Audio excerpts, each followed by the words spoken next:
Entonces es procesos celulares. Vuelvo y repito, vamos a iniciar hoy con los procesos celulares, mm, digamos a nivel general, sobre todo en el proceso de transporte a nivel de la membrana celular. Y ya a partir de la próxima clase, entonces, nos introducimos en el mundo del metabolismo celular para mirar unos procesos un poco más complejos.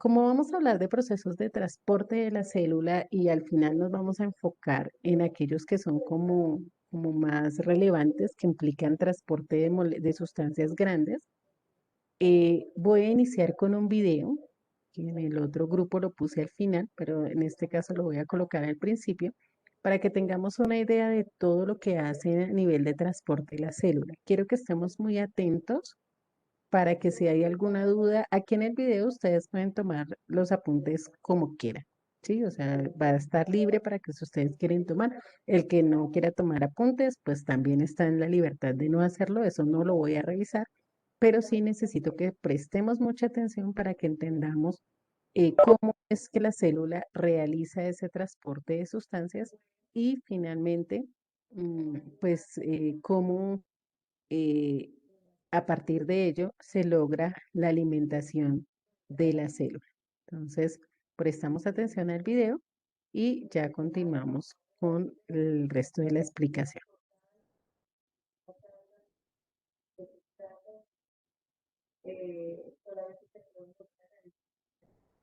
Permítanme un segundo, voy a tratar de ponerlo en pantalla completa y devolverlo porque sí. Permítanme un segundo. Ay, no me lo quiere dejar poner. Ya, listo. Me escriben en el chat si escuchan, El por favor. transporte celular.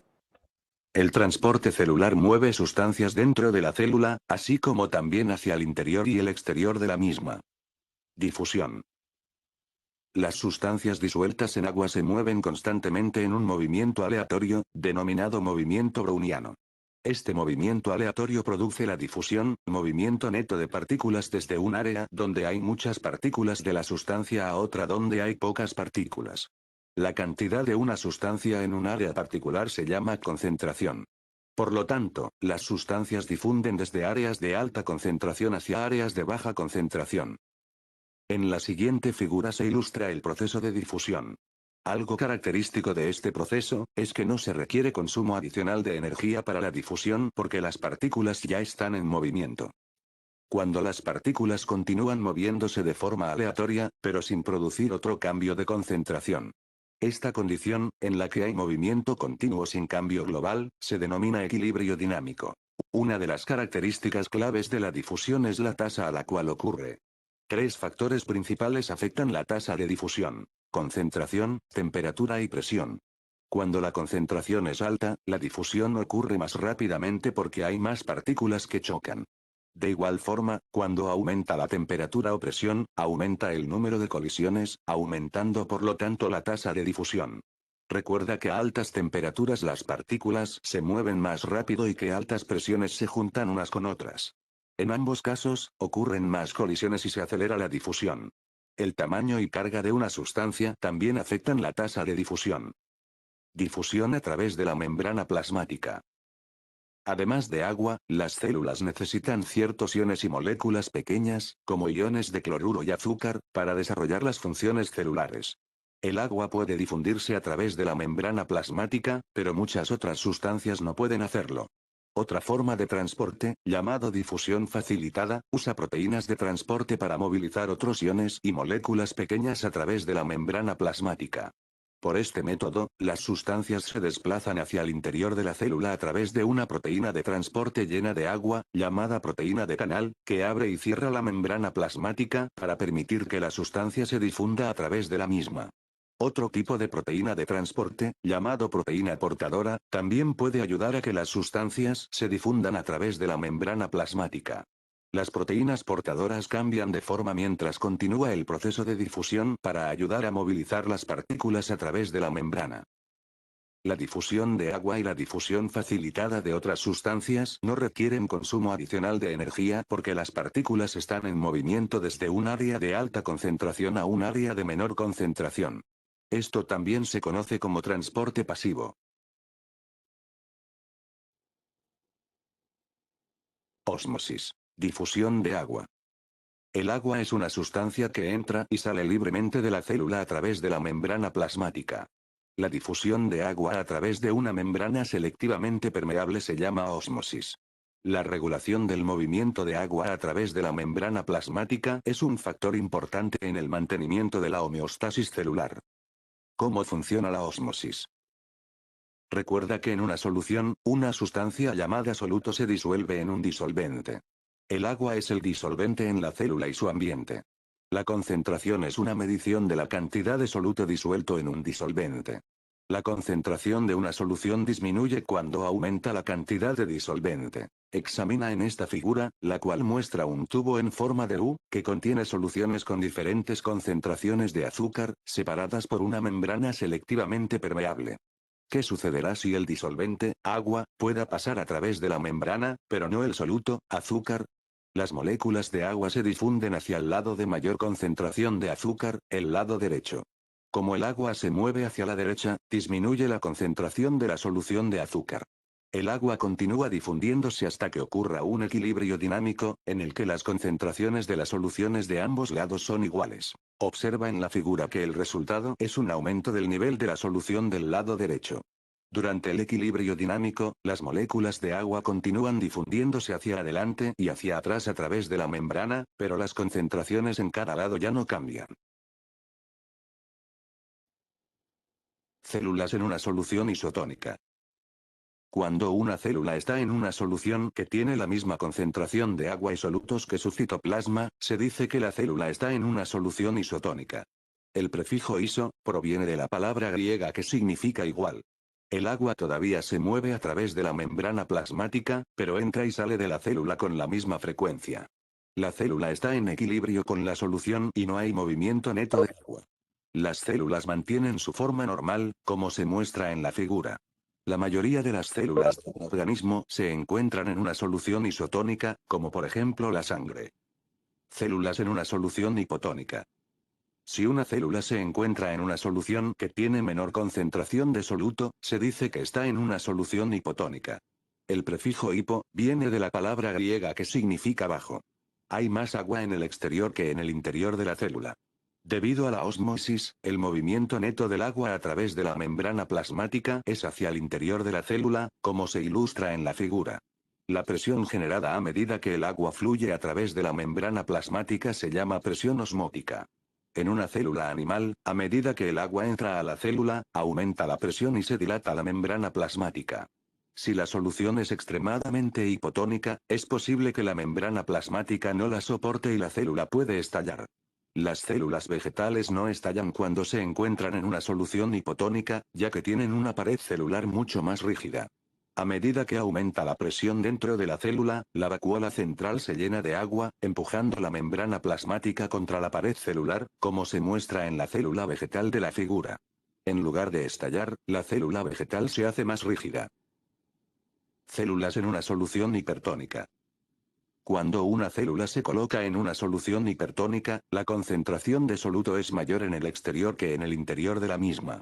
El prefijo hiper proviene de la palabra griega que significa sobre.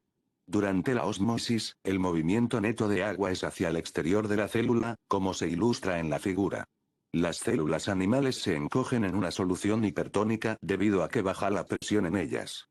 En una solución hipertónica, las células vegetales pierden agua principalmente de la vacuola central y la membrana plasmática se encoge alejándose de la pared celular.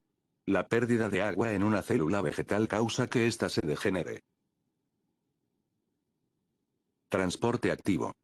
Algunas veces, las sustancias se deben mover en contra del gradiente de concentración, desde una región de menor concentración a una de mayor concentración. Este movimiento de sustancia a través de la membrana plasmática y en contra del gradiente de concentración requiere energía y, por consiguiente, se llama transporte activo. En esta figura se ilustra cómo ocurre el transporte activo, con la ayuda de proteínas portadoras, comúnmente llamadas bombas. Algunas bombas mueven un tipo de sustancia en una sola dirección, mientras que otras mueven dos sustancias a través de la membrana, o bien en la misma dirección o en direcciones opuestas. Debido al transporte activo, las células mantienen el equilibrio apropiado de las sustancias que necesitan. El transporte activo ayuda a mantener la homeostasis. Bomba de sodio-potasio. Una bomba común de transporte activo es la llamada bomba sodio-potasio. Esta bomba es encontrada en la membrana plasmática de células animales. La bomba mantiene el nivel de los iones de sodio y potasio dentro y fuera de la célula. Esta bomba proteica es una enzima que cataliza el desdoblamiento de una molécula almacenadora de energía. La bomba usa la energía con la finalidad de transportar 3 iones de sodio fuera de la célula mientras moviliza 2 iones de potasio hacia el interior de la misma. El alto nivel de sodio en el exterior de la célula crea un gradiente de concentración. La actividad de la bomba de sodio-potasio puede resultar, no obstante, en otra forma de transporte celular. Las sustancias, como las moléculas de azúcar, deben entrar al interior de la célula desde el exterior, donde es menor la concentración de la sustancia. Esto requiere energía. Sin embargo, recuerda que la bomba de sodio-potasio mueve sodio hacia el exterior de la célula, lo cual genera una baja concentración de sodio en el interior de la misma. En un proceso denominado transporte acoplado, los iones de sodio que han sido bombeados hacia el exterior de la célula pueden acoplarse con moléculas de azúcar y ser transportados hacia el interior de la misma a través de una membrana proteica llamada canal acoplado. La molécula de azúcar, acoplada a un ion de sodio, entra a la célula por difusión facilitada del sodio, como se muestra en la figura. Como resultado, el azúcar entra a la célula sin consumir energía celular adicional. Transporte de partículas grandes. Algunas sustancias son demasiado grandes para atravesar la membrana plasmática por difusión o transporte de proteínas y entran a la célula por un mecanismo diferente. La endocitosis es el proceso por el cual una célula envuelve a una sustancia del medio externo, anexándola a una parte de la membrana plasmática. Entonces, la membrana revienta y libera la sustancia en el interior de la célula. Una porción de la membrana plasmática de la célula rodea y engulle la sustancia que se muestra en la figura. Luego, la membrana revienta en el interior de la célula y la vacuola resultante, con su contenido, se mueve dentro de la célula. La exocitosis es la excreción de sustancias a nivel de la membrana plasmática. La ilustración en la figura muestra que la exocitosis es lo opuesto de la endocitosis. Las células usan la exocitosis para expulsar desechos y secretar sustancias, como hormonas producidas por la célula. Tanto la endocitosis como la exocitosis requieren suministro de energía. Las células mantienen su homeostasis por la movilización de sustancias hacia el interior y exterior de las mismas. Algunos procesos de transporte requieren de un suministro adicional de energía, mientras que otros no. Juntos, los diferentes tipos de transporte permiten que la célula interactúe con su ambiente mientras mantiene la homeostasis.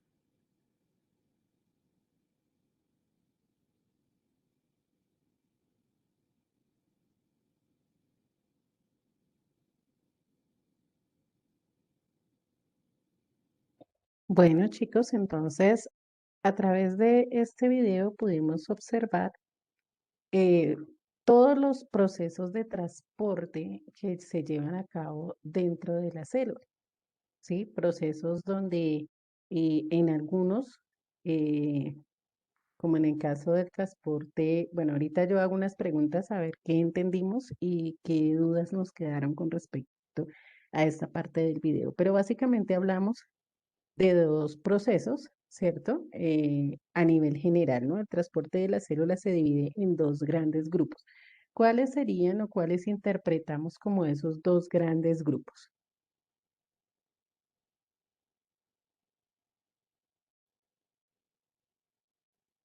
o esos dos grandes tipos de eh, transporte dentro de la célula, de acuerdo con lo que vimos en el video? ¿Quién me dice?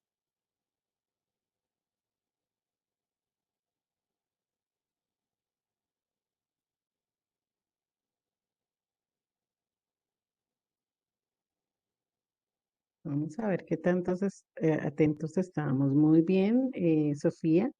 Transporte activo y transporte pasivo, ¿cierto? Esos son los dos, en general, los dos grandes tipos de transporte que presenta la célula. Ok, ¿cuál es la diferencia entre el transporte pasivo y el transporte activo?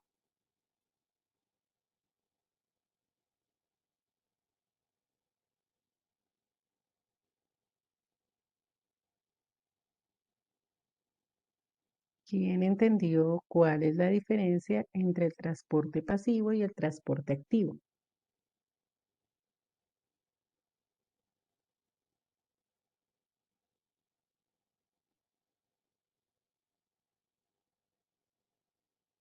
Necesita energía, creo que es el activo. Y el pasivo creo que no necesita la energía como lo necesita el activo.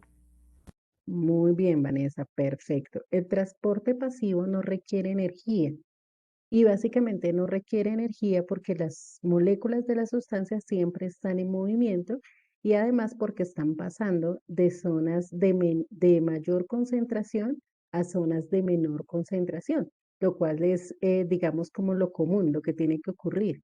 ¿Sí? Si hay menos concentración en un lado, pues donde hay más concentración pasa a donde hay menos concentración y pues eso no requiere un gasto energético. Y en el transporte activo se requiere energía. ¿Por qué vamos a requerir energía? Porque vamos a hacer el proceso contrario, vamos a ir contra el gradiente de concentración. Entonces, en vez de ir de la zona de mayor concentración a la zona de menor concentración, vamos a ir de una zona de menor concentración a una de mayor concentración. Entonces, necesitamos energía para poder lograr que las sustancias en ese sentido pasen a través de la membrana celular. Bueno.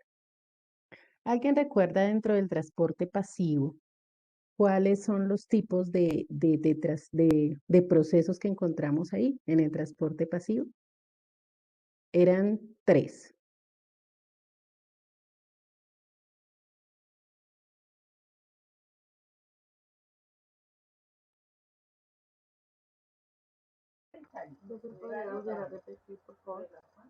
Dentro del transporte pasivo nombramos tres tipos de procesos, ¿cierto? Bueno, ya Catalina escribió uno que es la ósmosis, perfecto, muy bien. Y los otros dos dentro del transporte pasivo, ¿cuáles eran?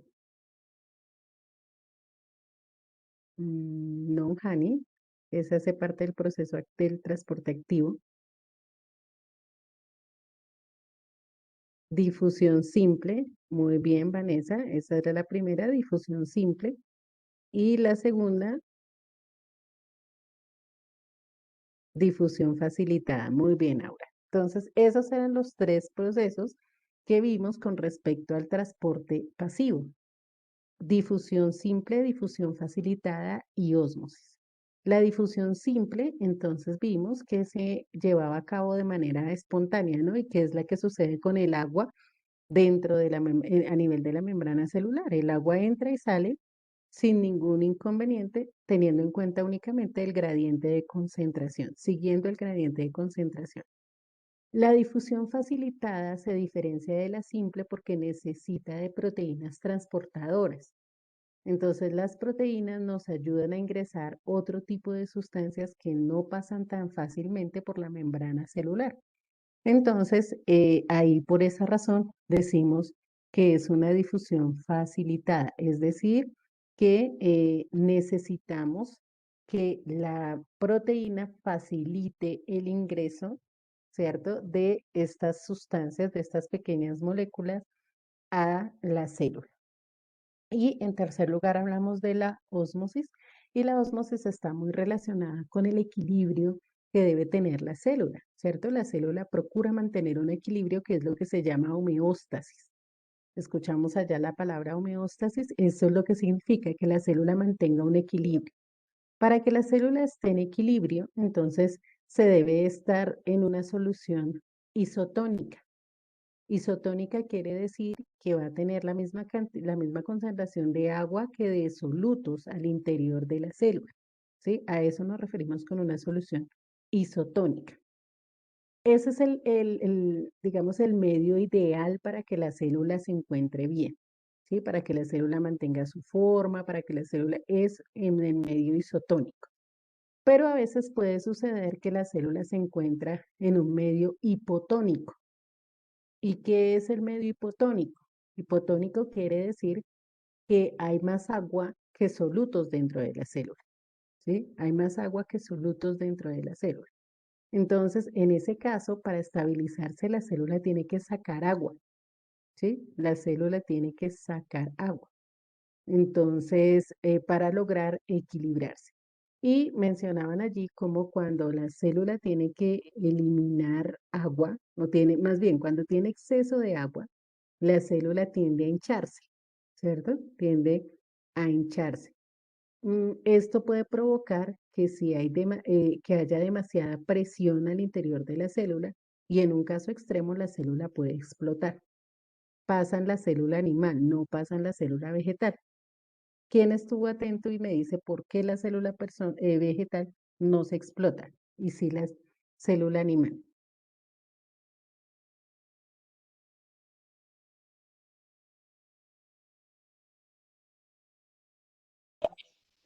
Profe, ¿puede repetir la pregunta, por favor?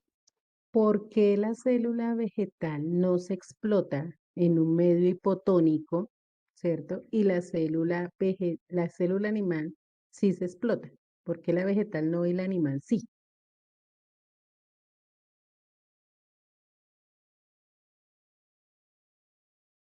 Profe, creo que porque la vegetal tiene como la membrana más, o sea,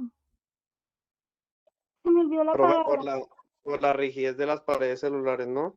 Exacto, muy bien, Diego. Más que la membrana, porque ambas tienen membrana, pero es que la célula vegetal tiene pared. ¿Sí? Entonces la pared vegetal, como es tan rígida, no permite que la célula vegetal se hinche de tal manera que se pueda estallar, lo que no pasa con la célula animal. ¿Sí? Cuando hay un exceso de agua en la célula, hay un exceso de presión sobre la membrana celular y si no se corrige, que cómo lo corrige la célula, sacando agua. ¿Sí? Sacando agua para poder estabilizarse y llegar a tener esa homeostasis, ese equilibrio a nivel de la célula. En el caso de la célula, en un medio hipertónico entonces es cuando la célula hay más agua en el exterior de la célula que al interior de la célula, ¿sí? El medio en el que está la célula exterior tiene más agua que al interior de la célula. Entonces la célula va a tener es más solutos que agua. Cuando la célula se encuentra en un medio hipertónico, ¿cierto? Donde hay mucha agua afuera, pero poca agua al interior o más agua afuera que adentro, entonces la célula va a tener menos presión.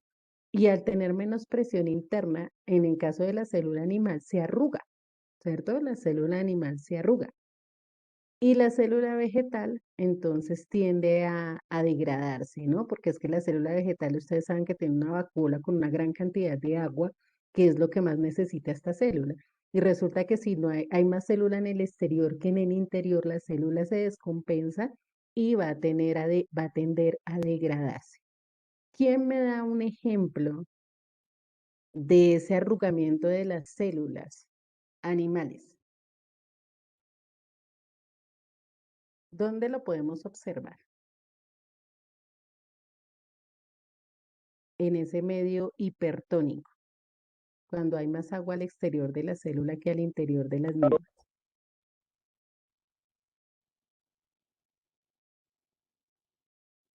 Bueno, les voy a dar una pista, es con las células de la piel.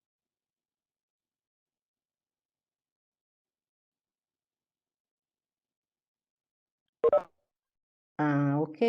Como por ejemplo, como por ejemplo, ¿en qué tipo de agua?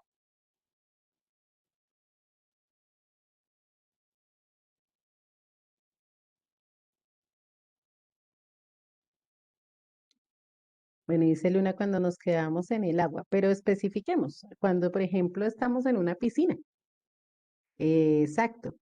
No solamente por el cloro, es por la cantidad de agua, es por la cantidad de agua. Entonces tenemos más agua en el exterior que al interior de las células y la célula reacciona, ¿cierto? La célula reacciona y entonces se encoge. Y por eso es que nos quedan los dedos todos arrugaditos, ¿cierto? Porque la célula reacciona, no está en equilibrio, ¿sí? Hay más agua en el exterior que al interior, entonces disminuye la presión interna de la célula y por eso la tendencia es arrugarse, ¿sí? ¿Cuál es la solución para esto? La célula tiene que incorporar agua, ¿cierto? Entonces recuerden que va de una zona de menor concentración a una de mayor concentración, de mayor a menor, perdón. Entonces la célula tiene que incorporar agua. ¿Mm? Esos son los procesos de difusión, de, perdón, de transporte pasivo, ¿sí? Ese es el transporte pasivo. Ahora, el transporte activo, pues tiene también varias formas. Hablamos de las bombas, hablamos de las proteínas que se encargan de permitir el paso, ¿cierto?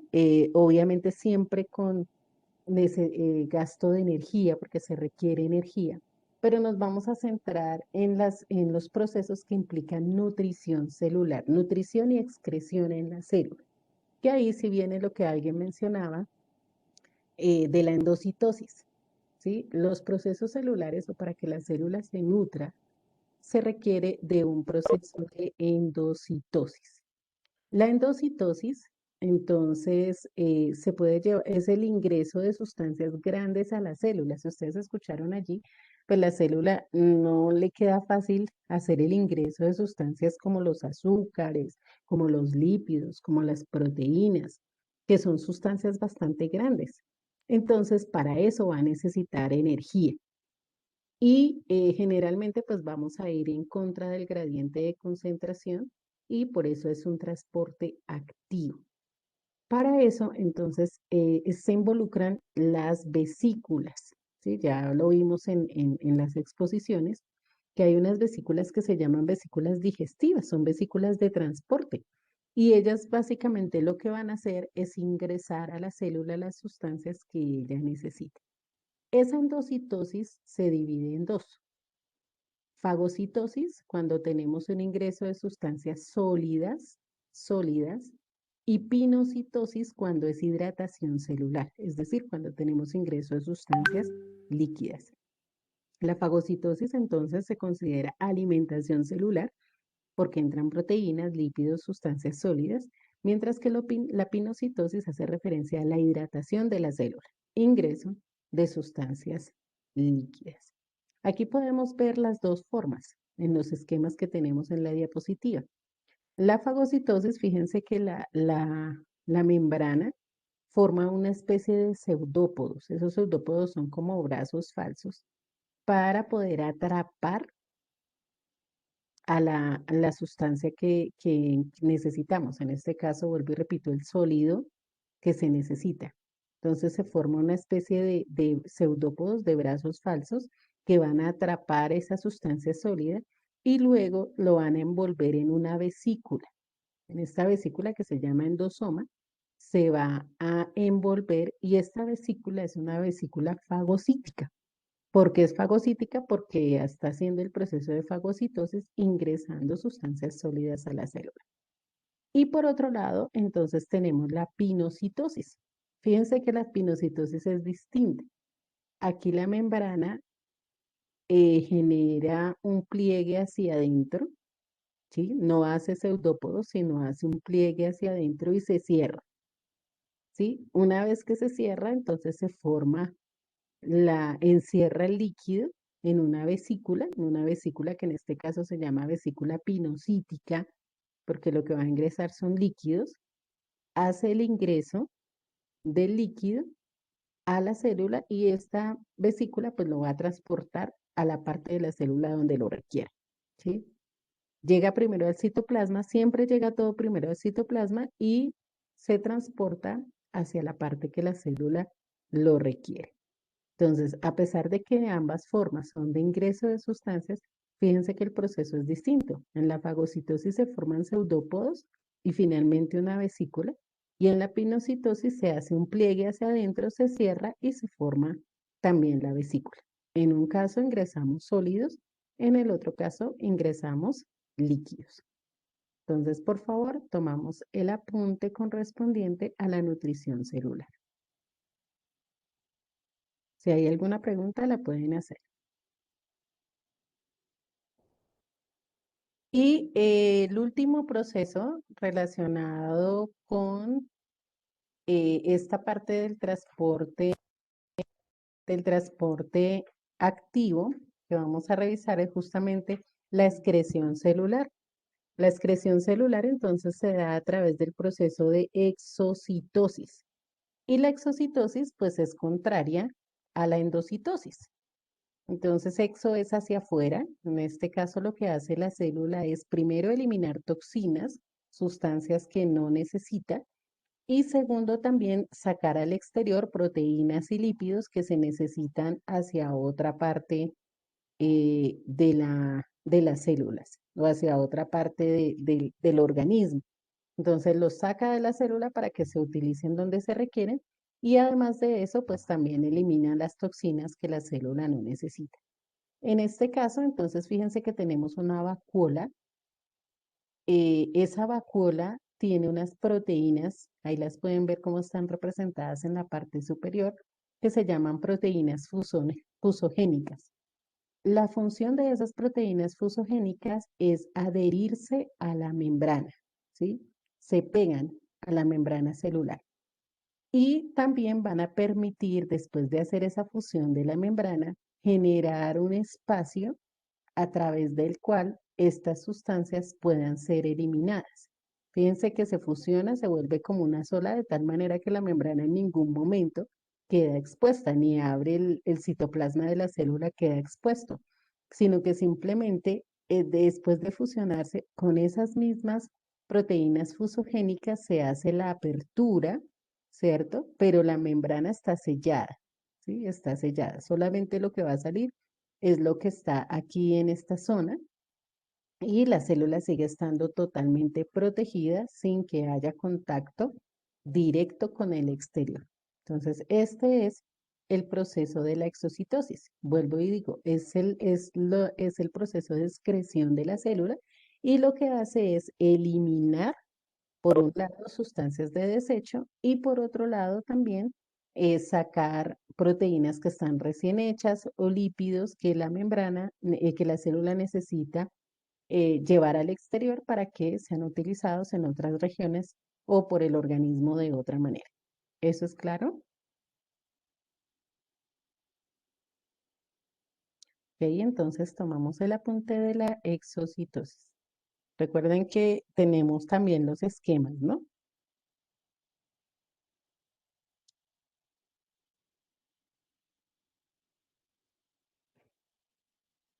Bueno, chicos, entonces ya finalizó el tiempo de nuestra clase. Y con esta parte, como les dije, terminamos lo correspondiente al primer periodo, lo que son procesos celulares. Y ya a partir de la próxima semana, entonces empezamos las temáticas de nuestro segundo periodo con todo lo que tiene que ver con los procesos biológicos que necesitan transformación de energía. Que tengan excelente fin de semana, que descansen. Nos vemos el lunes en clase de química. Dios los bendiga a todos. Chao.